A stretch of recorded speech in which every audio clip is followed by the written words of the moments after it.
So part of what's going on today is, I think, with this backbone of a much healthier labor market, a broad footprint of industries hiring, led by goods-producing jobs, that extraordinary demand for labor is taking us out of secular stagnation. This week on Wealth Track, leading economist Nancy Lazare on why she isn't concerned about rising inflation or interest rates, and why Middle America is still her favorite emerging market.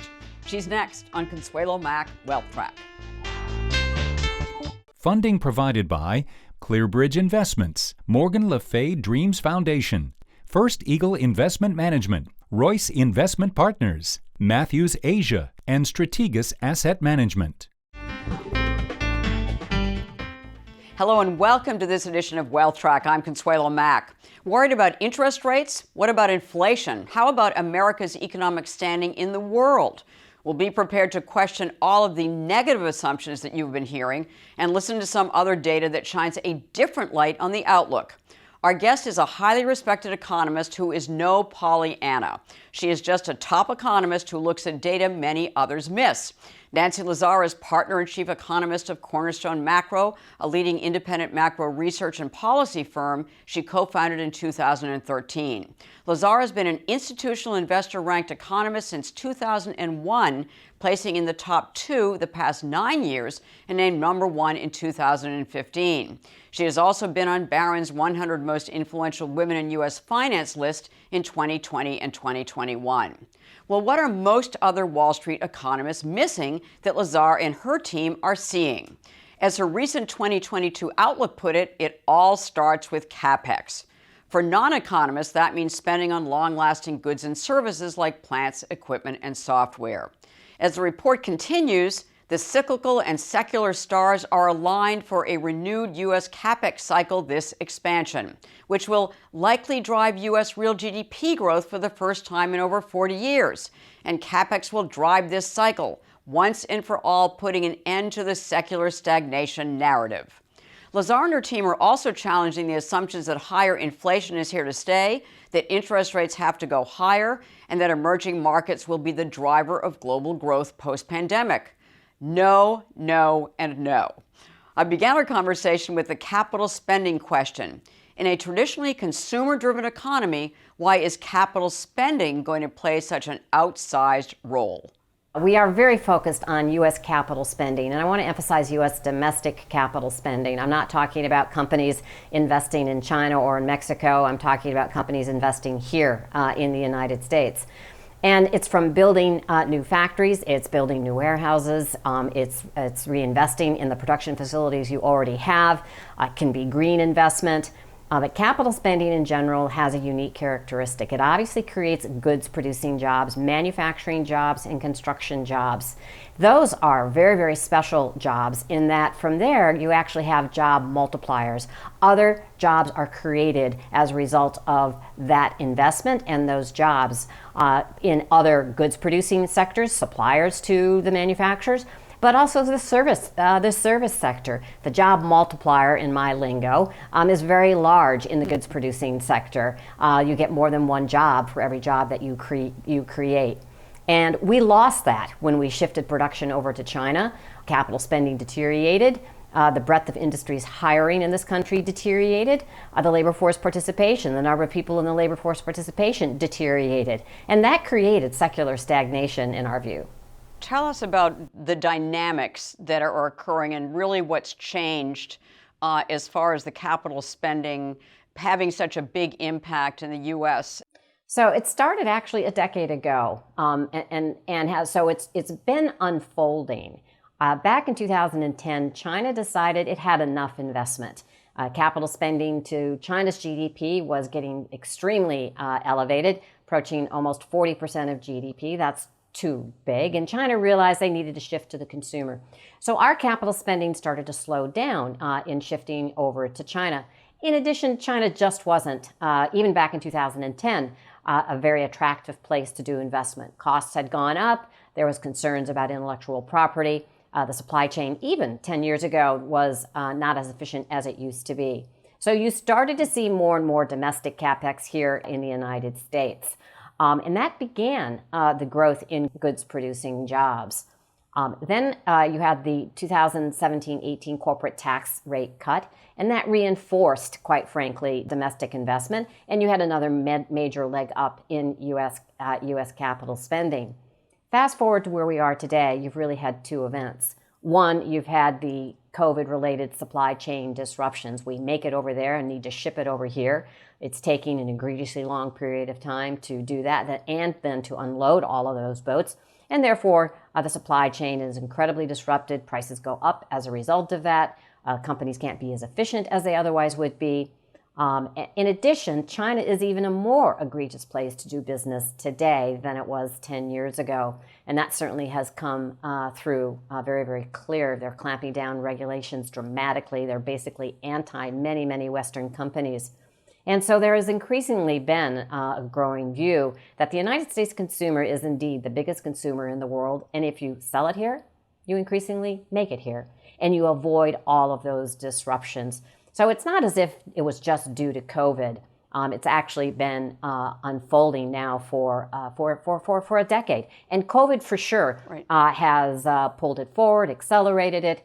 But that's great because that means you create more jobs faster than we otherwise would have.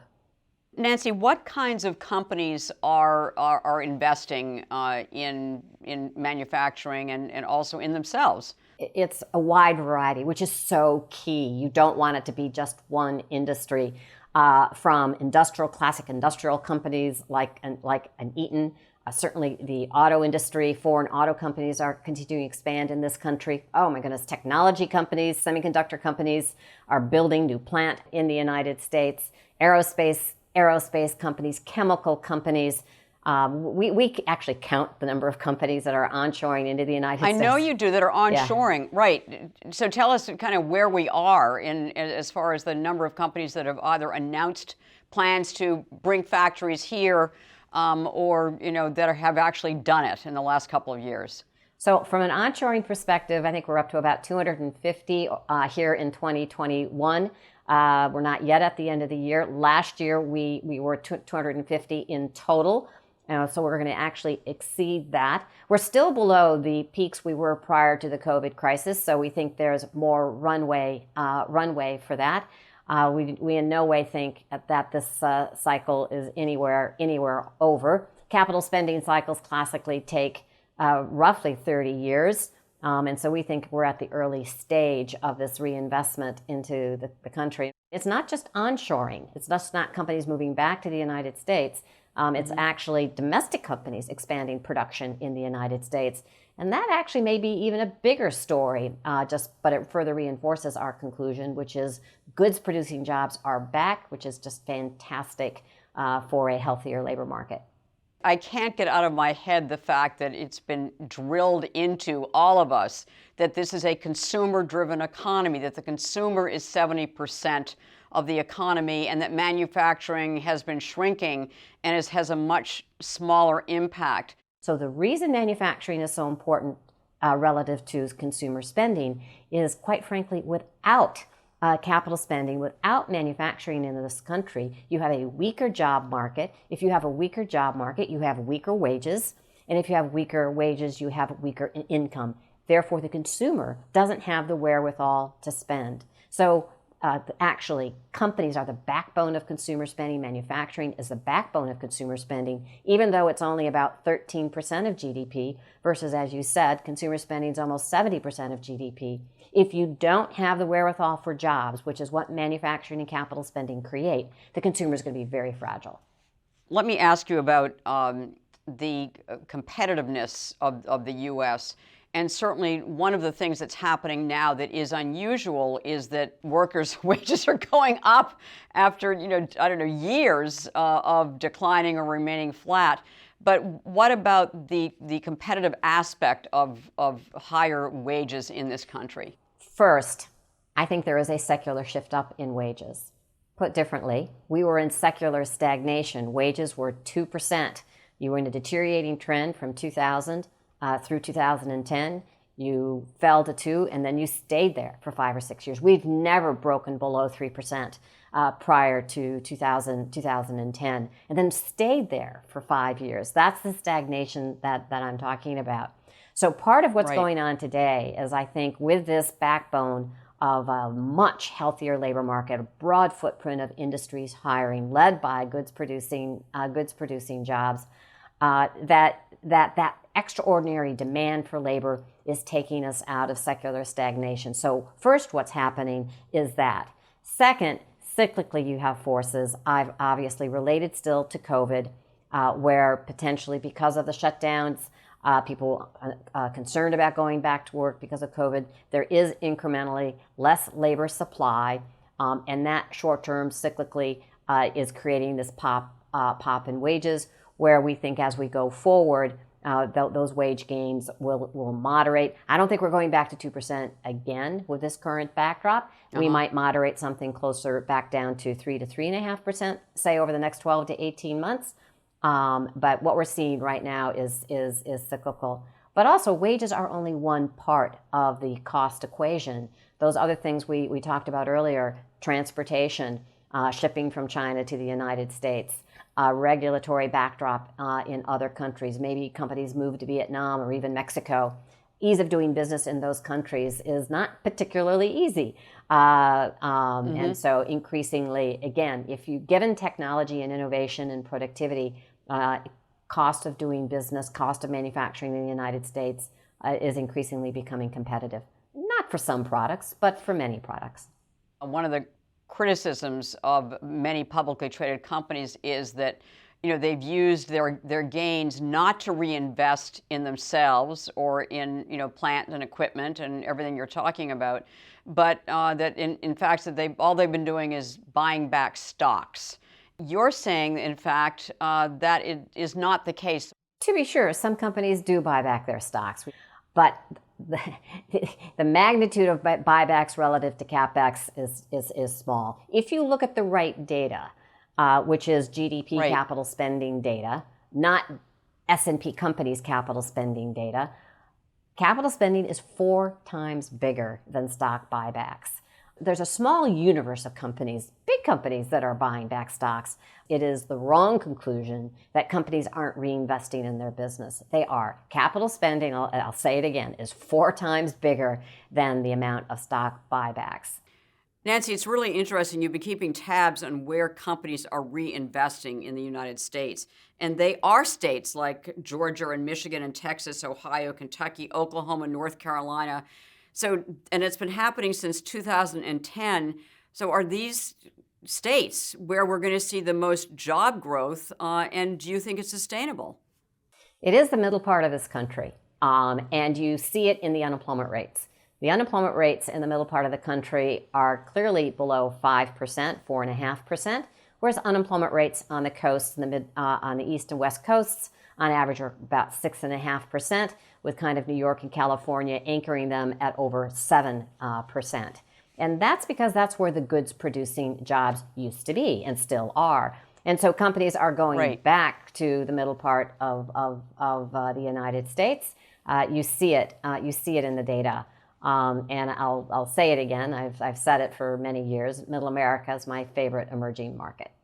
It's interesting. You also have highlighted at Cornerstone Macro the difference in investment performance among companies. Can you explain what your research has shown you? So within the S&P, there's something called S&P Cap Goods Sector.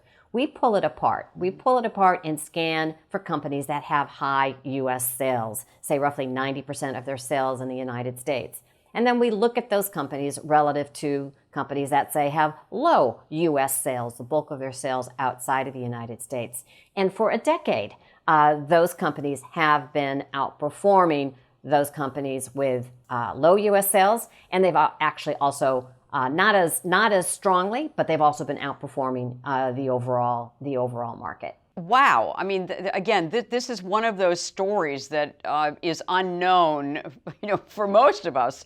And certainly Wall Street has not been focusing on this story either. Why not? I mean, why? It sounds like a great theme. Well, in part, again, when you have a major change from what was, right. It's Wall Street puts a tremendous amount of investment in these global themes, in the emerging market theme.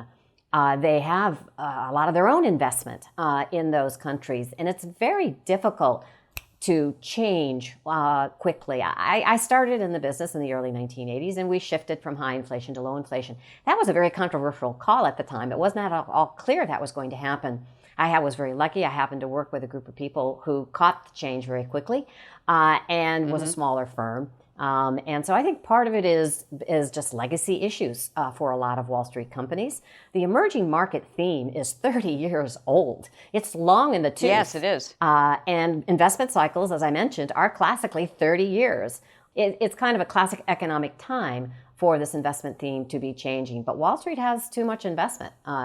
And I'm also told by many people, because I asked this question myself, consultants apparently still are pounding the table on the importance of diversifying to the emerging market. Yes, they absolutely. So. Speaking of cycles, and if they're about 30 years long, interest rates have been declining for 40 years. There are many people who are saying that cycle is over and that a new cycle is beginning. But are you one of those? You're not, right? Well, I think we're bottoming. I think that's definitely fair. Right. There is definitely not a view, which we have, that secular stagnation is over, potential GDP is grinding higher. Those trends started the last expansion. You see it in potential GDP data that the Congressional Budget Office publishes. You see it in the wage data that we're accelerating as you went into the back half of the last expansion. The Fed is not yet convinced of that. And therefore, they are going to continue to help hold interest rates down lower longer. Say, over the next 5 to 10 years, are we going to see a gradual shift up in rates if indeed this pans out? And it's a big if. And the answer is probably. But similar to the 1980s, it was very difficult for bond yields to come down quickly, even though we moved into a period of sustained lower inflation. It's probably going to be symmetrical on the upside. And don't forget, the 70s were the anomaly. The early 80s, if you look historically, that's a real blip in inflation and interest rates. Classically, if you go back 150 years, that was a very unusual time. And so it doesn't mean we go back to double-digit interest rates, but are we out of secular stagnation, and do we need zero interest rates, or do bond yields stay below 2% forever? And I think the answer is no, but I think it happens very gradually. Let's forget 5 to 10 years, but your forecast for 2022 is 4% real GDP growth. That's if you exclude inflation, and which is a really good number, and also 1% CPI, the Consumer Price Index. So explain those two figures. So first, the 4% GDP for 2022 is an incremental slowdown from this year. You'll be something around 5 to 6%. Right. But you're absolutely right. 4% is basically double the growth rate we had the last expansion. And that's also probably still a recovery growth rate, driven by capital spending. We have capital spending increasing about 8% in 2022. Consumer spending something around 3 to 4%. So it's an incremental slowdown, but absolutely still stronger than what we had on average the last expansion. 2023 probably slows a little bit more, but we don't think we're going back to 2% on a sustained basis. We think 3% is kind of that new non-stagnation kind of growth trajectory by this capital spending cycle. Then how can inflation slow if the economy is going to be that robust? Well, one, we think the surge we've seen in inflation was related to a couple of things that have been widely talked about. We tend to agree with them. You had a demand-supply imbalance for a couple of reasons. One, we were locked down. And so consumers demanded a lot of goods, a lot of stuff that we may have bought over 3 to 5 years instead of 1 year. So the demand for goods went up very, very sharply. At the same time, we had problems with the supply chain. You just didn't have all that stuff because some of the factories were closed down. So that caused a spike in goods inflation in particular. We think that's going to unwind because we're now done buying goods. Goods inflation is already starting to slow significantly from what it was this past spring. 1% Consumer Price Index, though. That's a low number, Nancy. Well, but the 5 is a high number. And so right now it's 5. Yeah. And we think we go to 1, on average, that's 3. over 2 years. That's probably the better way to look at it. Just as the 5 is not sustainable, the 1 is not sustainable. But people are too caught up on where we are, and this fear that the Fed has been too easy too long, we think also fades. And then 3, this fear that bond yields have to go up dramatically will also fade. So you need to look a little bit what's going on around the world. And once we do that, we think next year you see significantly less upward pressure on interest rates as you move into the second half of the year. Maybe in the first half, rates can grind a little higher. But in the back half, we think rates, if anything, are flat to down. What's your view of China's role in the world and its importance as the world's second largest economy? So we're not at all convinced that China exceeds U.S. economic activity ever. It's a little bit like the Japan story of the 1980s. That was always the quote-unquote fear. I am enough of a capitalist to believe Japan is a fantastic country, but it has huge socialistic tendencies, which holds back business investment and a lot of dynamism the country should have. China is clearly a communist socialistic country. They are accelerating that path. They have what they call common prosperity for the common man. They are literally redistributing income from billionaires. They're allowing house prices to go down. They want house prices to go down so lower income people can actually afford to buy houses. They're well aware that's going to squeeze people who own these homes, consumer real purchasing power. That's fine. They want to redistribute income. Freedom of speech is deteriorating dramatically. They're commingling companies. The government is nationalizing companies. They have a major housing debt crisis right now, of which if you had in any other country, you'd be forecasting a severe recession. I'm not calling for that in China. They seem to be managing it, but it is going to crimp economic activity. So China, if anything, has gone inward again, which they do periodically historically. And no, China, it may be more of a geopolitical issue than they are going to be a major driver of global growth. We think that era is over. As far as the capital spending cycle and the strength of it in this country, what could derail it? I'm trying not to get too glassy-eyed bullish on the theme, so I need to be a little cautious. If Washington put in place higher taxes, extremely higher regulations, it would certainly slow things down, to be sure. Let's assume that your theme will continue to pan out as it has. What's your advice to investors? We've had a view for a decade. The United States was indeed going to be the best market in the world, and on average, it has been.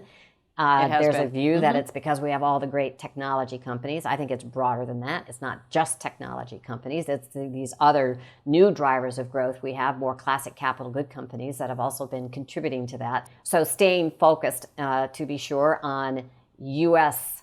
Domiciled companies that have a bigger share of business in the United States. Within that, it can range from kind of what they call classic capital goods companies or your old economy companies to new economy companies, technology companies that are helping this kind of industrial revolution, technology revolution in this country. One investment for a long-term diversified portfolio, Nancy, what would you have all of us own some of? Cathie Wood's ARK Innovation Fund. For me is very, very, very consistent with our story that innovation, investment in both technology, old economy factories in this country, of which technology is a huge driver. What goes into all these buildings today? Technology. What goes into warehouses today? Robotics. That I think her fund is perhaps most directly tied to our themes. Nancy Lazare, thank you so much for joining us. The innovation theme that is happening here in the U.S. is very exciting to hear as both an investor and as an American investor. So thank you, Nancy. Thank you very much, Consuelo. Great to see you.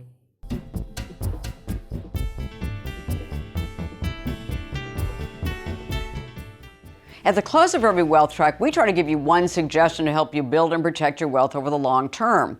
This week's action point is listen to people who aren't afraid to challenge conventional thinking. Lazar is exploding several myths with her research. Among them, that companies have been spending much more on stock buybacks than on investment in their business. As we discussed, yes, some do, but it turns out that capital spending is 4 times the size of buybacks. And companies that invest in themselves outperform, and companies that don't underperform.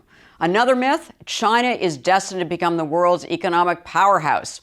Lazar makes a strong case for why China's growth and influence is slowing, and why the U.S. manufacturing renaissance is likely to continue for years to come. Challenging groupthink can lead to better performance results.